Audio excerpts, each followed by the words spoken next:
Why does my teacher think you're cute?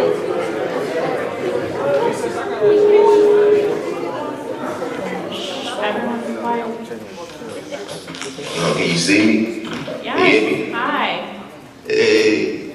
Your dreads look great. Students are very, very excited about that.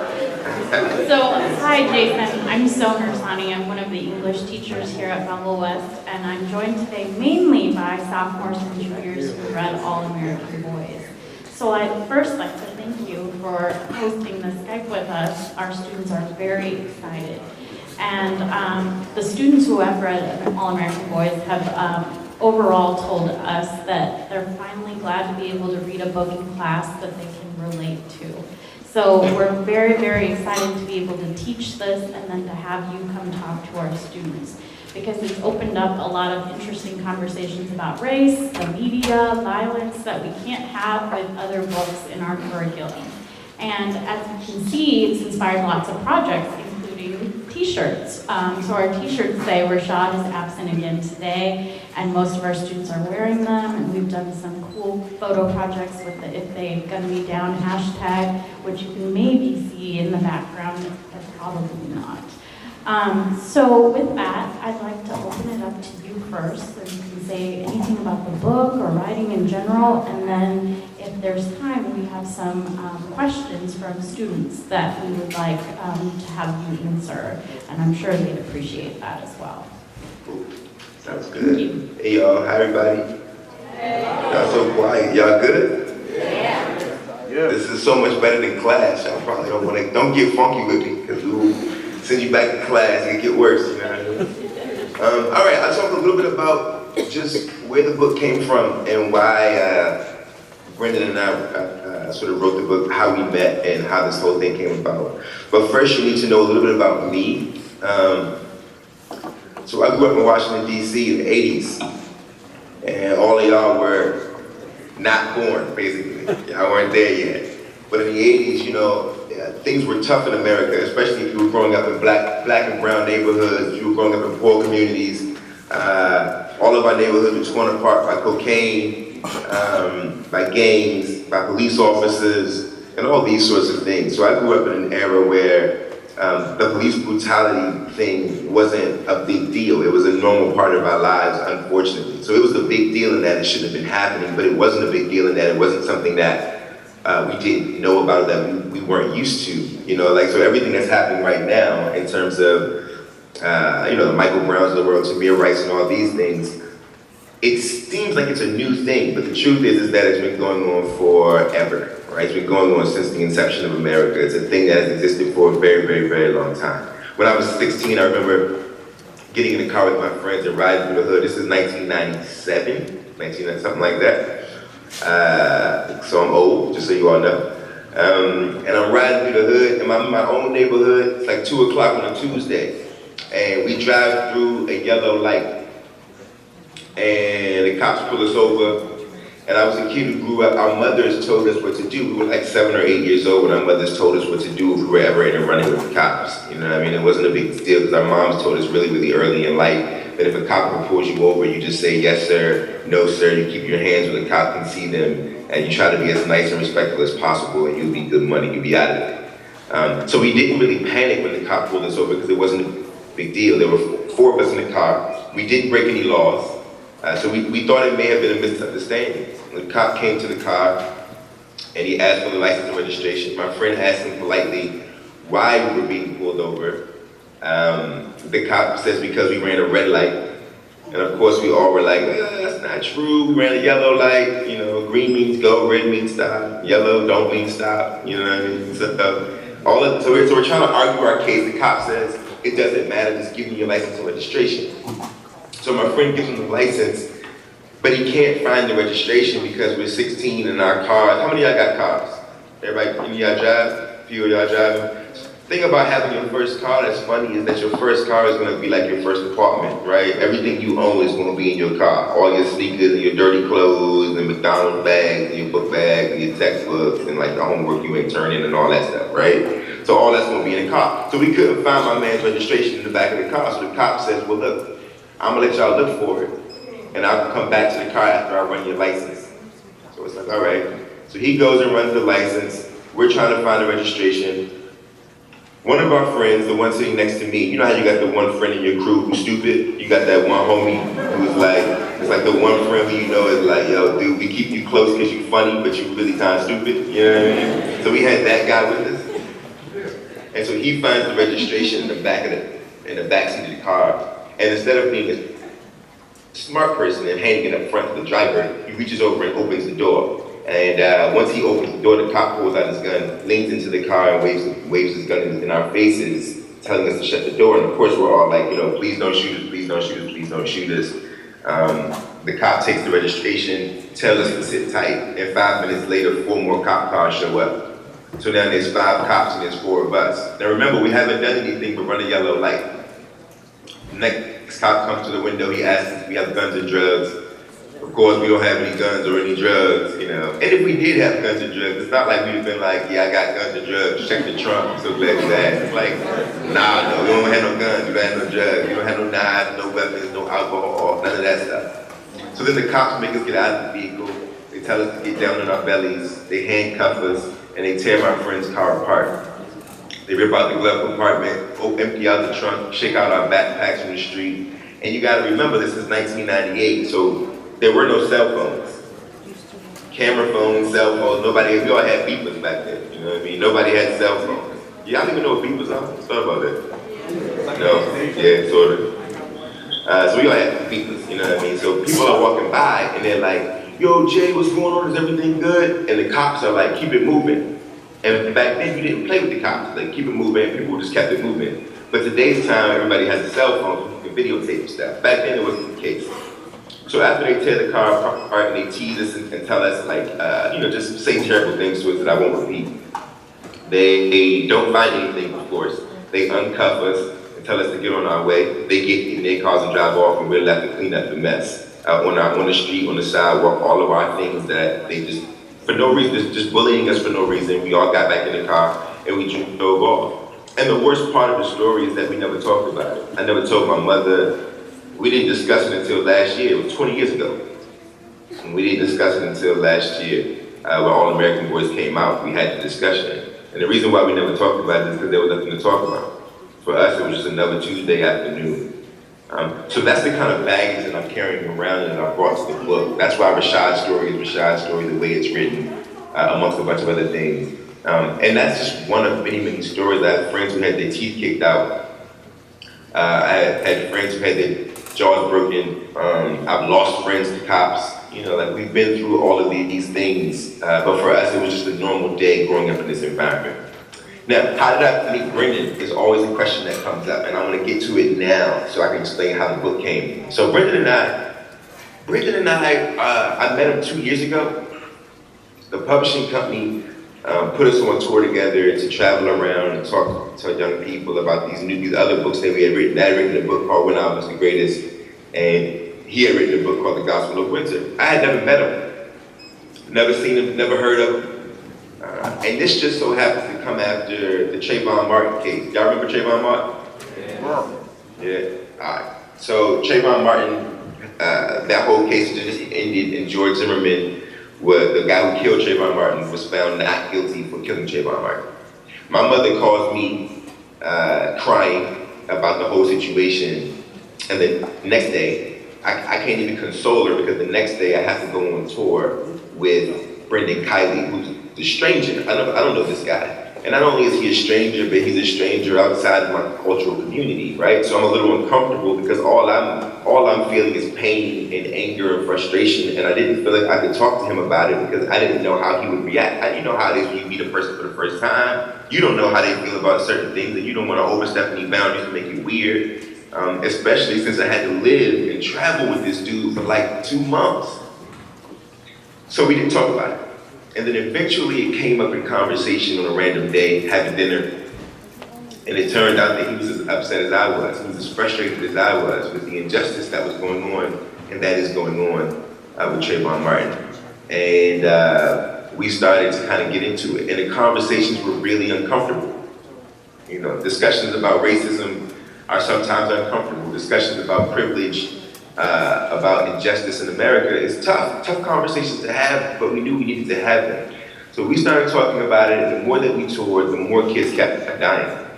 All the way up through August, and in August, that's when Mike Brown died. I know y'all remember Mike Brown, right? So Mike Brown dies, and that's when we decided we're gonna write All American Boys. And that was sort of the beginning of the process, you know. It took us 6 weeks. You know, Brendan lived in Italy at the time. He moved to Italy with his wife, and we were doing the whole thing through Skype and email. And 6 weeks later, All American Boys was written. And that was that. You know, that was that. And lastly, I want to tell you, before we open it up for questions, I want to make sure I get a chance to answer all your questions. And feel free to ask anything you want. You know, this is an open forum. I'm an open book. I give you some honest responses, because I ain't your teacher, right? You ain't gonna see me no more, so I can say whatever I want to say. The last thing I want to say to you guys is we've traveled the country 8-9 months now. I've spoken to about 30,000 students all over America. These students from Texas, Philly, Chicago, from Ferguson, St. Louis, Cincinnati, Cleveland, San Antonio, Arizona, Oakland, LA, all over the country, right? And it doesn't matter if it's an all-white school, an all-black school, a really diverse school, an all-Mexican school in Texas we spoke to once, a rich school, a poor school, alternative schools, halfway houses, juvenile detention centers, maximum security prisons, all over the country. And we ask the same 2 questions everywhere we go. And the first question is always, how many of you know about police brutality? And every time we ask that question, 100% of the class raises their hand. I'm sure if I asked the question right here, all of you would raise your hand, right? 100% of you heard about police brutality. The second question, though, is always, how many of you have spoken about it with your homies? And that's when all the hands go down, right? We realize as we travel the country, all the young people in America know what's going on, but none of them are talking about it with their friends and with their family members and with their teachers and with their counselors and with their coaches. And it's not that we think that you don't want to, right? We know that you're brilliant, we know that you're smart enough, we know that you're engaged, we know that it matters to you. What we think is the reason that you guys aren't talking about it with each other is because it's a hard conversation to have, and there are no tools to have that conversation in a safe and healthy way. So what we wanted to do with All American Boys is create a book that y'all could use, right? Talk to your brother about it, your mother about it, and be like, yo, what do you think about this, right? We should probably be discussing these things. Because at the end of the day, if y'all don't talk about it, when y'all are old like me, nothing will be different. It'll be your children in danger. Nothing will change.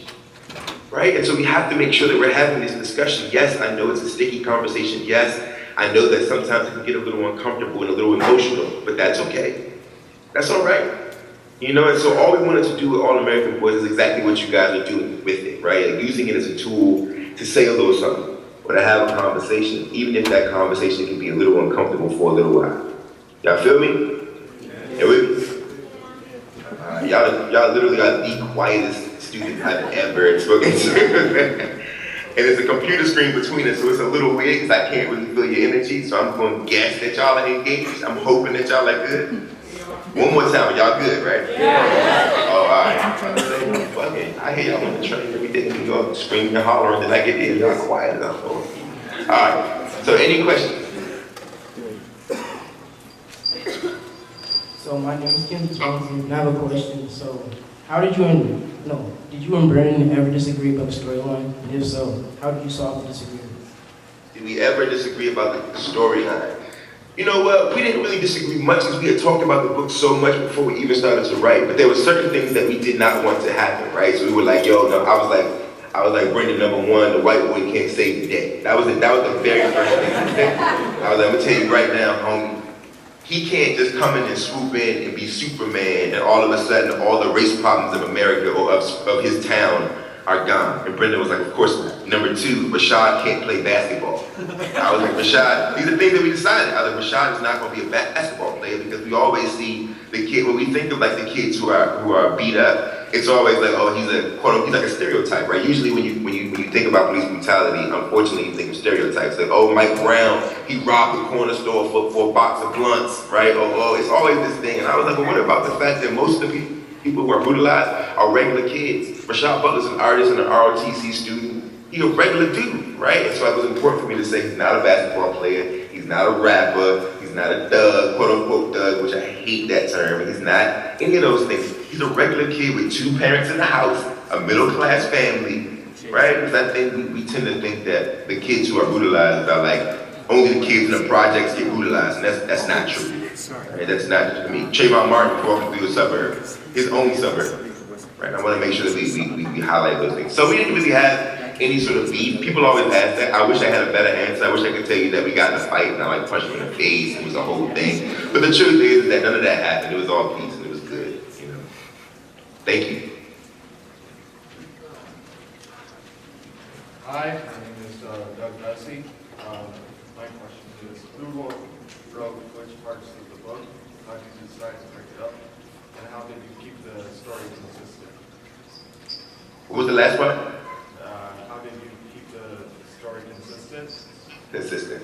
So I wrote, it's funny, man, because I'm always surprised when people ask which parts did we write, but I'm always appreciative of it that you don't just assume I wrote Rashad's part. But I did write Rashad's part. I wrote Rashad's part and Brendan wrote Quinn's part. But I'll tell you a funny story. My mom is like an old lady, right? She's 70-something years old. She's from South Carolina. She grew up in a town where racism was serious business, right? And so when I told my mother that I was writing this book with Brendan, she was like, yo, who is this kid? You know, are you sure that he's gonna be okay? Are you sure that you know him? You know, all that kind of stuff. And then she started reading the book and she called me and asked me the same question that you're asking me, like, yo, who wrote which parts? Right? And I was like, who do you think wrote which parts? You know, my mom was like, oh, well, did Brendan write some of Rashad's parts? And I was like, no, I wrote all of Rashad's parts. And then my mother says, oh, I was getting ready to say that if he wrote Rashad's parts, he know a whole lot about black culture, right? Which is funny. And then, you know, and then we got to the end of the book and my mother called me and said that she was proud of Brendan, but not of me, which is also interesting. But I wrote all of Rashad, he wrote all of Quinn, and we kept it consistent because we, you know, obviously we broke the story down into a week, right? The easiest way to keep any writing consistent is to create barriers for yourself, to create parameters. So we were like, look, we'll contain the story in a week time, right? 7 days. That way, all we gotta do is chunk the story out into days, day by day. That way you know what's happening on my Monday, I know what's happening on your Monday. You know what's happening on my Tuesday, and I know what's happening on your Tuesday, and that way we can kind of weave the stories together in a way that kept it smooth and consistent, because we knew that there was only so much that could happen on one weekday, and that there were only 7 weekdays that we had to tell the story. That was sort of how we did it. Good question, man, and thank you. And thank you for not assuming that.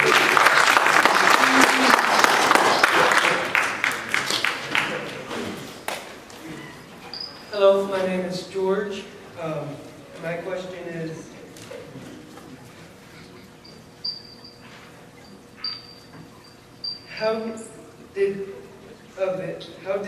did any of the storyline about Rashad's family come from your own childhood? Were any of the characters based on people you know? Good question. Good question. So, a lot of that story is true. A lot of that story comes from my childhood. You know, I had one of these like fathers. My dad left when I was 10 years old, but he popped back in my life when I was like 16, 17, and was like, yo, you gotta go into the ROTC, because the ROTC will pay for your college. And you know, I was like, nah, I'm good. Like, you know what I mean? Like, we had a whole argument about it, but that's where that comes from, this concept that, like, there's nothing better for a black boy in America than join the military. My father used to say that to us all the time when we were kids. And so that's where that comes from. The whole, like, you know, keep your hands up, keep your, you know, do this, do that, and you'll get out of there, you can just find. That all comes from my mother. She used to say that to us all the time when we were kids. My brother, Spoonie, is my older brother. That's exactly how he was. All my friends, Carlos, Shannon, English, those are like my homeboys in high school that I used to hang with. The bathroom scene at the beginning of the book, that was an actual moment that happened to us, where like my homeboy, he got cut every year from the basketball team, but he tried out every year because he swore he was nice, but he just wasn't nice. Like, you know, all those things are real. Miss Fitzgerald is a real person. So like, a lot of it is true. And on Brendan's side too, Brendan used a lot of his own life. Brendan was a basketball player, but Brendan is basically Quinn, basically. He was a basketball player. He had friends who were police officers, friends whose older brothers were police officers, and he saw do bad things. And didn't step up, and so forth and so on. And I think we pulled a lot from our own stories to tell one universal story, But you tried. It was good, man. I gotta tell you this too. Since you asked, it was good. It was good to, man. You don't realize how much pain you're in until you start thinking about your story. Right? I mean, you guys are pretty young, but you still got pain in your life, I'm sure. But when you get a little older, you're in your 30s and your 40s, and you've gone through all kinds of ups and downs, it can all just become normal. And we all just say, hey man, that's life. And to some extent it is. But when you stop and think about your life and think about the good things and the bad things, you realize how much joy is there, but you also realize how much pain is there that you haven't dealt with. And so for me, it was good for me to write this story, to deal with how I really felt and how I really feel about some of these things, and how much pain has just been sitting in my belly for the last 20 years that I needed to sort of work out. So it was like therapy for me too, man. Thank you.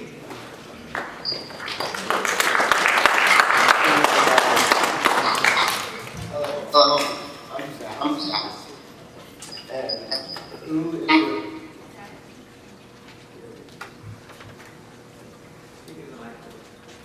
Who is your favorite character in the book and why?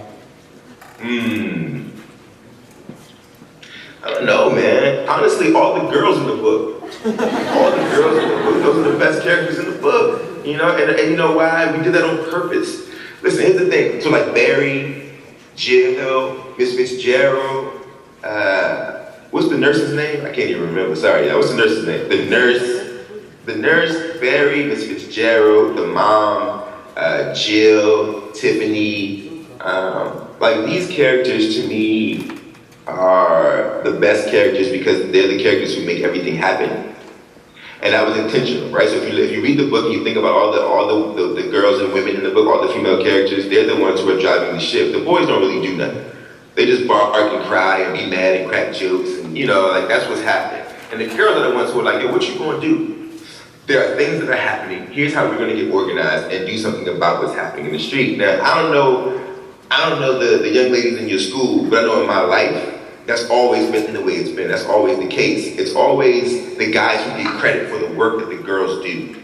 And that's been the case in history in general. You go back and you look at every single civil rights movement, every single social activism movement in the history of this country, and you will see a man at the head of it. But what people don't know is that it was always, 100% of the time, women who were making all the work happen, doing all the work behind the scenes, who never got any credit for any of these things. And so I think when I think about the characters I love, it's the characters, for the most part, all of the women characters in the book, man, they do all the work, So be nice to your female classmates, bro. You know what I mean? You're gonna need them someday. And I will say, you can have a seat, brother, but I will say, also an added note to that is that's also why I had a big issue with naming the book All American Boys. I think naming the book All American Boys was a dangerous thing only because I think that it sort of eliminates the concept of the fact that some of the people who are brutalized by police officers are also young women. And I think so often we tend to forget that. So Brendan and I, we did argue about that. And we didn't argue about it so much as the two of us argued with our editors and the publishing company about the title of the book, because I just was uncomfortable with it. But it worked for the main characters, these two boys in the book, so it was okay. But I want to make it clear that in no way, shape, or form were we trying to forget or ignore or erase the fact that there are young women who are dealing with these same issues in America the same amount of young women are being killed and beaten up by cops every single day. And so I just want to make that clear.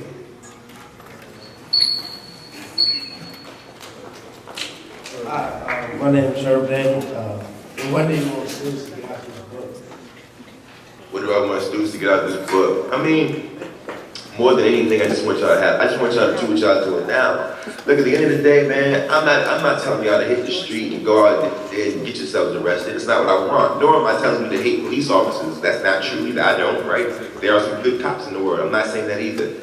All I want y'all to do is understand that if you want something to be different, you gotta do something. If y'all want the world to look a different way, then you all have to start making the decisions and talking about what's happening in the world today so that we can start to make those changes. If you got 10,000 followers on Instagram, like some of y'all do, and the reason you got 10,000 followers is because you got 10,000 photographs of your own face, bruh, if you got 10,000 selfies on your Instagram and you got 10,000 followers, all you gotta do is turn the camera out and take a picture of something that's going on in your community, and that affects more change. That's a bigger influence than just me being focused on your face every single day. And I just want y'all to understand the power you have.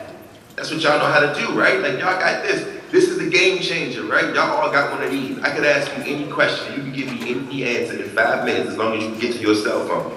So let's figure out how to use all these things in human interaction and talking to each other to really get out in the street and make some changes. Also, when y'all turn 18, get your butts out there and vote. Make it happen. It seems like it's not a big deal, but these are the things that change. Vote. You feel me? Alright. Hello, my name is Ray. Have you ever been to a protest? Have I been to a protest? A whole lot of them. Can you tell us about it? What'd you say? Can you tell us about it? Yeah, for sure. I mean, gosh, man, I've been to so many protests, police brutality protests, affirmative action protests, all kind of workers' comp protests, I mean, all kinds of things. I mean, typically, protests, let me tell you something, protests aren't about, I think what happens is people think that protests are about being arrested and violence, and it's not, right? All protesting is about is getting a group of people together to make it clear that we are dissatisfied or unhappy with the state of something, right? So like, it's no different than, it could be 10 of us or it could be 10,000. It doesn't make a difference. It could be just me out there saying that I disagree and it's still a protest. And for the most part, most of my protests were pretty non-violent, pretty safe, but I've been in situations like when Freddie Gray died in Baltimore. I knew cats who were out there running in the street, when the cops came and the tear gas and the tear bombs and, the bean bag guns and all these things that I know are real.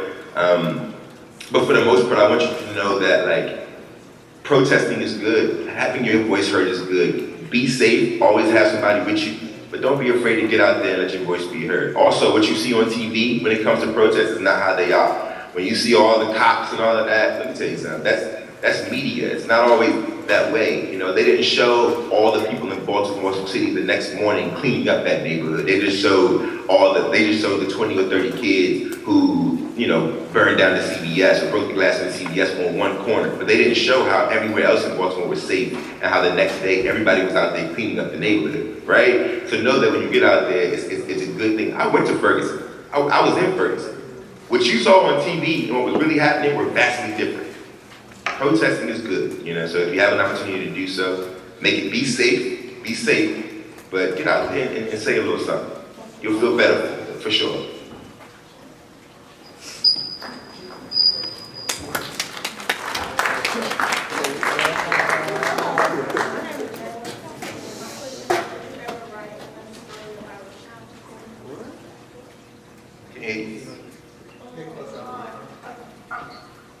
My name is Jayla.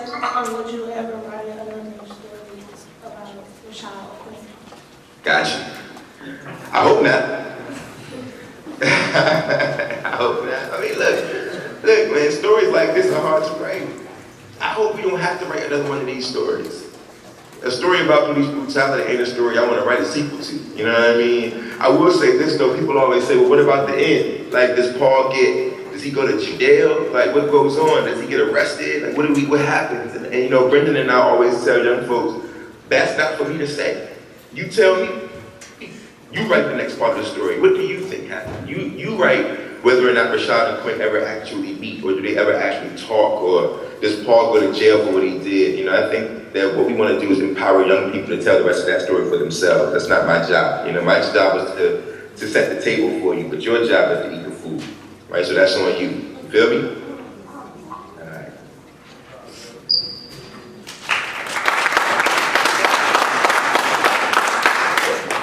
Who is that in the corner? Are those teachers back there in the corner? Yeah. Those teachers? Hi teachers, good to see y'all. What's up, man?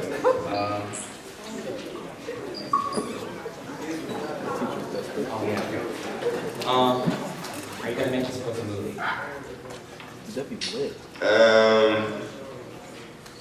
it's weird, man, because that's not really my call. You know, the book industry and the movie industry are separate. But there's been some interest about it. Like, at first, they were gonna do this whole thing where it's like, yo, we're gonna get Kendrick to play Rashad. No, we're gonna get Kendrick to play Spoonie, to Raji to play the mom. All this talk, man. But we haven't been able to seal the deal. It's just maybe. So the answer is I don't know, maybe. But I will say there is a movie coming out called The Hate You Give. And The Hate You Give is based on a book written by my homegirl, Angela, that has not come out. It comes out, I think, later this year, about the beginning of the Black Lives Matter. It's a fictionalized account about the beginning of the Black Lives Matter movement. So that book is coming, that movie's coming out, I think, next year, something like that. And Amanda Stenberg is in it, and some other people. But in terms of All American Boys, man, I don't really know. Hopefully, if it do, I'll call you, man. We'll cash you with it. You know what I mean?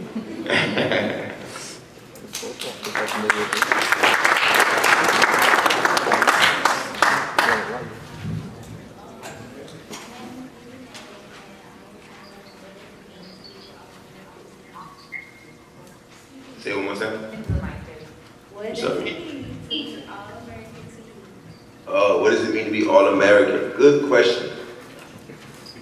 I mean, I think All-American is a weird sort of title.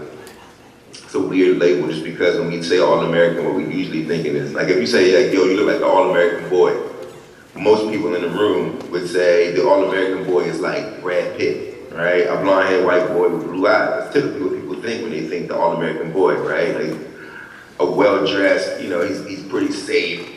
He's got on like a button-up shirt, you know what I mean? And it's like, they don't think about a kid like me, right? T-shirt and tattoos and long crazy hair and sneakers. Why can't I be the All-American boy too, right? And I think that's sort of the point they were trying to make, is that Rashad Butler is also the All-American boy. You the All-American girl, you know what I mean? But a lot of people don't see you like that. And I think what we want to say is, if I'm an American, then I'm All-American, right? If I'm in this country and I have the rights that everybody else in this country, then I should be seen as All-American, especially given the history of this country. Like, if anybody's All-American, it's me, right? Like, and I think that's what we were trying to sort of drive home.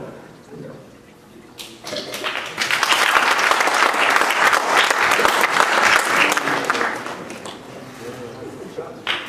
My name is Gene. Did you act more like Quinn or Rashad when you were in high school? And how long did it take you to go to All right, so the first question is, did I act more like Quinn or Rashad? I don't know, man. I wasn't either one of them because I was like a knucklehead.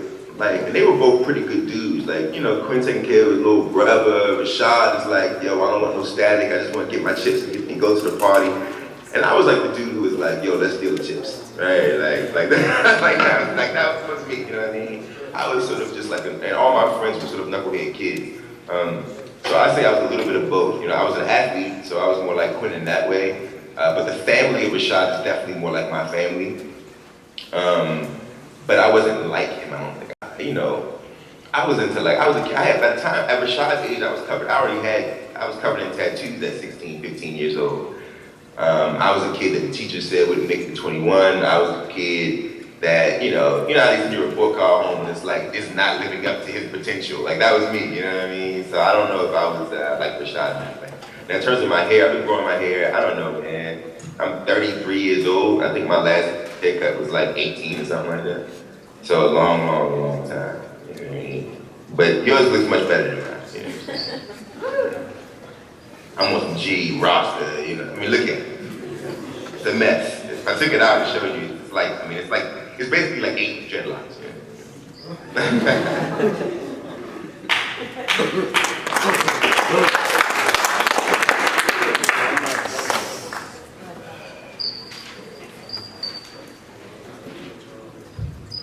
My name is Carl Jackson, and what inspired you to become an author? You? That's you in particular. You know, I'm kidding, but you and everybody in your generation. Look, here's the thing, right? Here's the thing. When I grew up, there were no books that sounded or looked like me. 1980s to 1999, there were no books talking about what was going on in the 1980s and the 1990s. There are no books written for teenagers during that time about what was going on with drug gangs if you were growing up in a poor community. Gang violence, HIV and AIDS was brand new. There are no books about it in the young, for my generation, for my adolescent days, my adolescent years. And so because of that, I don't have any documentation of what it was like to be a teenager during the 80s and 90s. That they don't exist in books, because they don't exist. Granted, we had movies, right? We had Do the Right Thing, we had Boys in the Hood, Men's Society, all the, Juice, New Jack City, all these movies that we all loved. And we had the music, right? We had Tupac, we had Big, we had Nas, we had Latifah, Slick Rick, KRS-One, Public Enemy, NWA, right? All of that was going on, telling the stories, but we didn't have it in books. Now, in your generation, it's the opposite. Y'all don't have it in music, right? And I love your music, but it's not telling your story. I talk to young folks all the time, and I'm like, yo, what do whip it through the glass mean? And like, oh, I'm like, yo, what do cut it mean? I'm like, when OT Genesis say you need to cut it, what are you talking about? Right? And everybody, and I'm like, yeah, y'all don't know nothing about that life. Nothing about that life. That is not your generation. Y'all know nothing about it, right? I tell my little young boys all the time, when the last time you smelled crack smoke? And they all get shook, right? And I'm like, exactly. You don't know that life, but y'all get to rap those lyrics. But that's not your life. That's not your story, right? So like, we can't use the music as a way to tell you. You can listen to the music as entertainment, but you can't use it to tell your story. Movies, that don't have no movies, right? We had a bunch of movies. That don't have no TV shows, except for a few now. We had like A Different World, Cosby Show, right? All these things. So my job is to write all those stories in the books. What is it like to be a teenager today? How do you speak? How do you walk? How do you talk? Text messaging, social media, what are your issues? What are your fears? What do the parents say? What do the older generation say about y'all? All that stuff, I put it in the book so that when you're my age, you can look back and say, look, when I was 16, this is what it was like to be 16 in 2016. You can read it in this book. And while you're 16, while you are where you are, you never have to, like, there's no excuses for y'all to not read. There's no excuse for you, like, yo, I need books, because I'm writing the books for you. I'm working hard out here to make sure you get books that are actually interesting and funny and cool and loose, right? So that y'all can read, so I can get into that, man. You gotta read. So I'm writing the books that y'all wanna read, and that's what it is. So you my inspiration, you and your generation.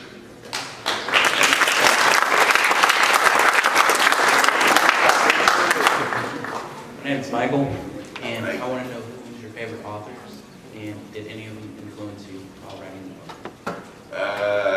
Man, so many authors, man. So, because I didn't read any books till I was 18 years old, so I had to play catch up, right? So, when I finally started reading at 18, I read like Richard Wright and James Baldwin and sort of like all the classics, Toni Morrison and Hemingway and all that stuff, Shakespeare, right? And I love all of them.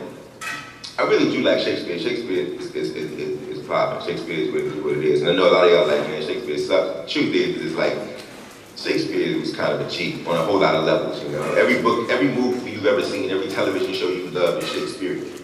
You know what I mean? If y'all, whatever you like for the most part is stolen from Shakespeare. And so how many of y'all watched Empire back there? Anybody seen the show Empire? No. So look, one of my closest friends is the head writer of Empire, right? Named Robert Blank, good buddy of mine. And she told me recently, we were talking about this, and she told me every time they sit down at the writer's table to write an episode, they pull a line out of King Lear and put it on the wall. And they build the episode off of a King Lear line, a Shakespearean line. The whole show is Shakespearean, right? So I love William Shakespeare, he's influenced me. Walter Dean Myers is a big influence and a friend of mine, and he was a big influence. But for the most part, man, I'm influenced by like Tupac. You know what I mean? He's an author too, technically, right? He wrote stories. Queen Latifah, love Queen Latifah. Like Queen Latifah the rapper. Queen Latifah the actress is cool too, but Queen Latifah the rapper was like, man, Biggie, a lot of Biggie lyrics and Biggie influence in terms of how to describe the scene, Tons of poets, man, Langston Hughes and Mary Baraka, and a lot of new cats that people don't know, maybe so much, like younger cats that I grew up with that I've known for years, who write really well. I steal their stuff all the time. So a lot of people.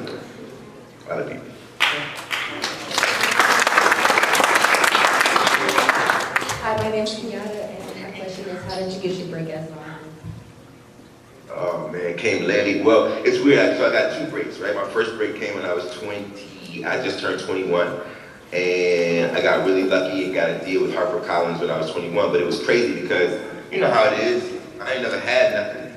And all of a sudden this publishing company cuts me this check, right? And I'm telling you this story, it's super crazy. So they cut me this check, right? And so I had never sort of been in a situation where I'd, you know, had anything. And so I take the money, and first thing I do is I call my mom and I tell her, like, look, I'm gonna pay your bills. My mother's like, is it legal money? Right, that's her first question. Is the money legal? So I'm like, yeah, it's legal money. I wrote these poems. They were gonna publish these poems for me, HarperCollins. And then I call all my friends and we go shopping and I buy like all the Jordans, right? Because I never owned a pair of Jordans, but my mom would buy them for me. This is back in the day when Jordans cost $80.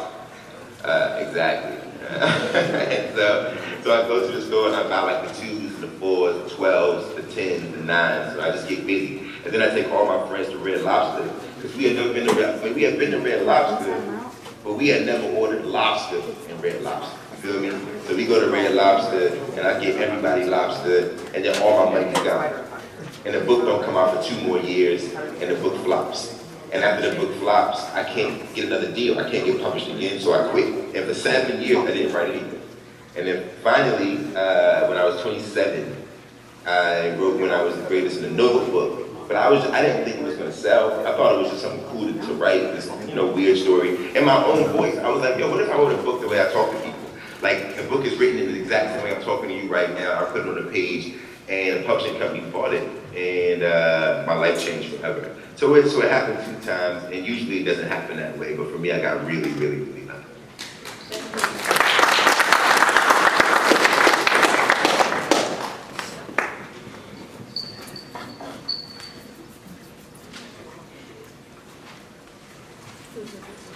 I'm Olivia, and some of your other books were about art. Are you an artist as well as a writer? And so what do you do with art? So I'm not an artist, but I live, my older brother is an artist, and then all my best friends are artists. I lived with artists for years. My girlfriend's an artist. Everybody around me, you know what I mean? So I'm around it a lot. They all work in sort of oil. Well, my best friend works in oil and mixed media, a lot of oil, a lot of collage stuff. He does this interesting, are you an artist? All right, so he does this interesting thing. Do you know anything about paper transfer?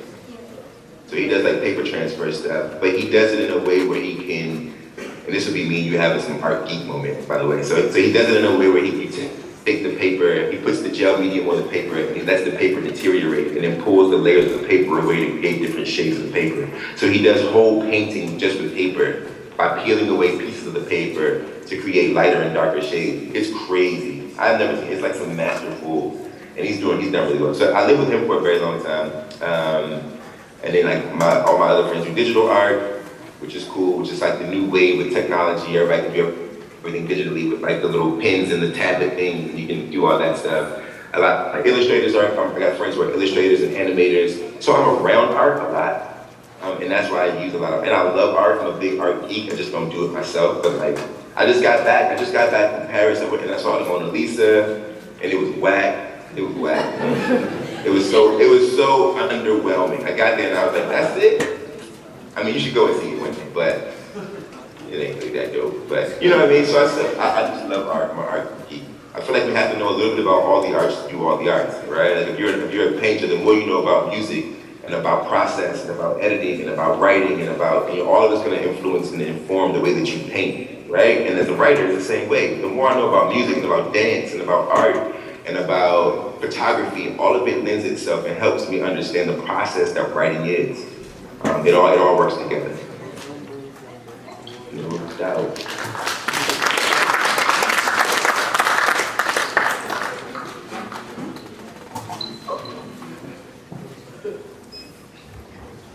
Hey, I'm Trent, and I was wondering if Rashad and Quinn get the girl.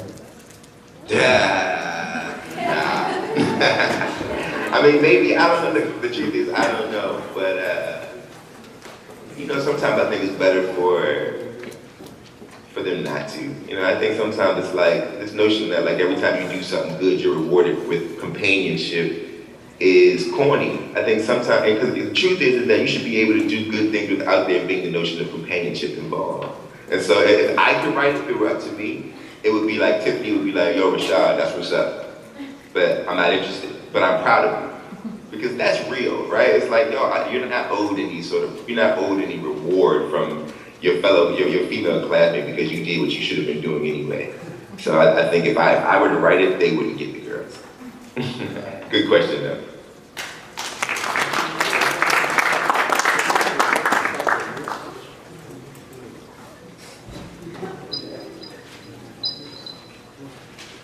My name is Keon, and I want to know if putting bad words into the book help students like us connect more to the book, help us read more of the book, help you make more books like this. Yeah, so that's a good question, bruh. And nobody ever asked it, but it's a good question, and here's why. The truth of the matter is that putting curse words in the book, whether people like it or not, it does work, it does help. Because I know y'all, right? I got a little brother who's your age, right? And when I'm with my little brother, he talking to me, his mouth is filthy. I hear y'all talking. I live in New York, and you know, you get on the train in New York at 4 o'clock in the afternoon, and all the y'all get on the train, all the teenagers get on the train. It's like crazy. It's crazy how y'all get busy. Y'all talk crazy, and that's okay. Because I used to talk crazy too, right? I still talk crazy, but I'm an adult now. But you know, like, and so I know that there's no point in me fronting. If I'm gonna be honest about it and be authentic about the voice of the book, I know there's one thing I know about teenagers. Y'all don't like nothing that's fake. Y'all don't like nothing that's corny. If it's corny, y'all don't want nothing to do with it. So I try to be as honest as possible. And if that means I gotta put the curse words in the book, then I gotta put the curse words in the book. If that means that that's what's gonna connect you and get you to keep reading it, then I'm willing to do that. Does it work? You tell me, does it work? It works. Exactly. Don't none of y'all listen to clean music, right? When the album come out, it's like you get the explicit version or the clean version. Don't nobody pick the clean version. You know what I mean? And so if that's the case, then let's do the same for the books. As long as the story is good, I don't mind putting the F-bomb in there. As long as the story is good, and as long as it's gonna get y'all to read, I'm cool with it. So I appreciate that.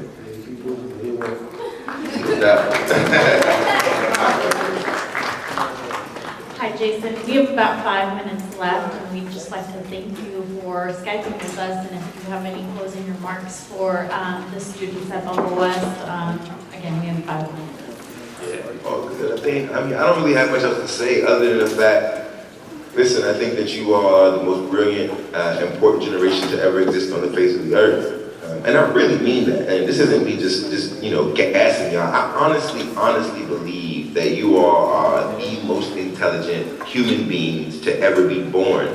I just don't think y'all know that yet.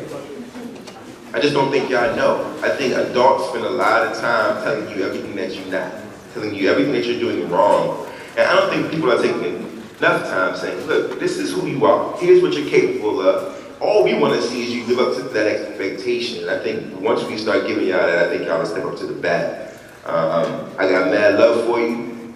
I wouldn't work this hard for you if I didn't love you. I mean, I love you, and I don't got to know you to love you. You know what I mean? And it's funny because every time I tell young people I love them, they get all funky and uncomfortable. And y'all shouldn't get uncomfortable. You gotta be okay with knowing that I love you.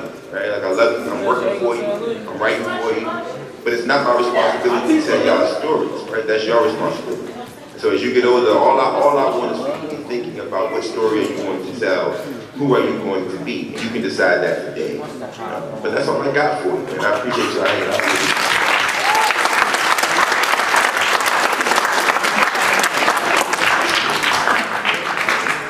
They were yelling, "We love you too," just FYI, if you couldn't hear it. Especially Miss Schlesser right there. Miss Schlesser, look at Thank you, Jason. Bye.